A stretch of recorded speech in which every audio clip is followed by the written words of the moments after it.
Greetings, everyone. Pete Pardo here from Sea of Tranquility. Welcome to day 23 of my 31 must-hear bands of the 21st century. That's right, we're doing this each and every day throughout the month of August. We're nearing the final week here as we round out my list of 31.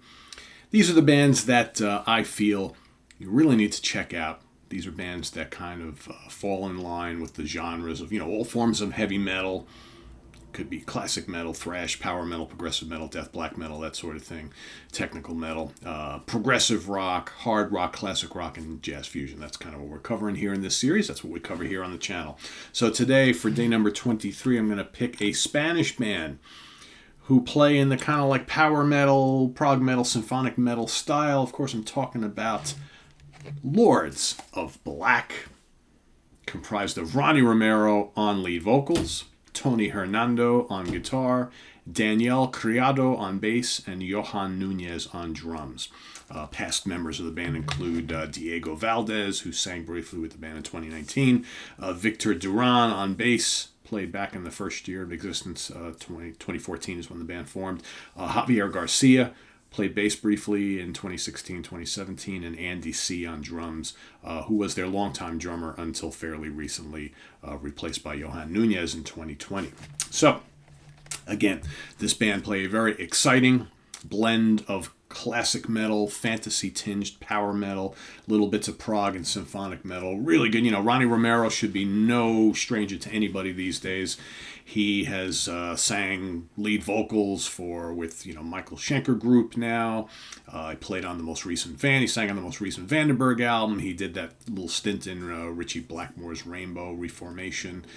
He's the Ferryman. He's done guest vocals here, there, and everywhere. He's been very, very prominent on the heavy metal scene over the last, 5 to 10 years. So we've got Lords of Black, self-titled. Came out in 2014. These are some really cool album covers, by the way. 2, their second album. Love that cover right there. We've got Icons of the New Days. We've got Alchemy of Souls Part 1. It's pretty cool, huh? And then, of course, Alchemy of Souls Part 2. The last two being kind of concept albums, right? So will we see a third one? Perhaps. We'll have to wait and see. Tony, can you answer that one? I know Tony watches all the time. So, again, my favorite album among these. God, I know I ranked these albums not long ago. And honestly, all of them are really strong. I don't even remember which one I put at the top. I kind of thought I might have done this. Icons of the New Days. But I don't quite remember. They're all really, really strong. You remember the first one I got was the second one, and I was mightily impressed in that. I remember at the time, so that was 2016, and then before you knew it, you blinked, and Ronnie Romero was kind of all over the place, and I think, Lords of Black obviously is the band that kind of got him, really discovered and noticed by a lot of people. And these are all really strong. I really like if you're into the more kind of conceptual, symphonic nature of power metal, I would definitely go for the two most recent ones, which are pretty adventurous. And, I got to say, there's absolutely killer guitar on all of these. Tony is a fantastic player. If you don't follow Tony on Facebook, he's regularly posting all sorts of videos of him doing these tribute videos to a lot of his guitar heroes where he kind of recreates riffs and songs and solos from a lot of the classic guys, in hard rock and metal history, which is always very, very entertaining. Tony's a real sweet guy. He and I keep in touch with each other quite a bit, and it's really, really good band. And I really like Ronnie Romero. I think he is one of the shining lights as far as the current crop of heavy metal singers. And again, he's got that voice, reminiscent of young Ronnie James Dio, but he's got the Chilean accent, which I think is really kind of cool. And he lends himself into all sorts of different heavy metal kind of situations and scenarios. So whether you're listening to him in Lords of Black or any of the other projects that he's in, he's got a very formidable, powerful voice. And I think he's only getting better. Early on, you really detect a lot of his Spanish accent in a lot of his vocals. I think he has gotten better as he's grasped the English language over the last few years. And I think like on the latest Schenker album, I think he sounds really, really great, as well as on these the most recent Lords of Black album. So yeah, that is my pick for today. Lords of Black. Great Spanish power metal / prog metal / symphonic metal band. If you want any songs to check out, check out Merciless from Lords of Black 2, which is really, really cool.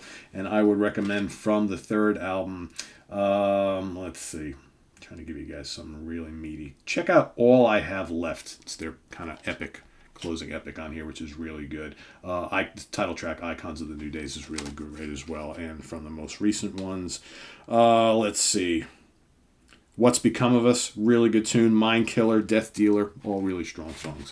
So really can't go wrong with these albums. They're very, very strong, very solid all throughout, all of them. Great production, good vocals, great guitars.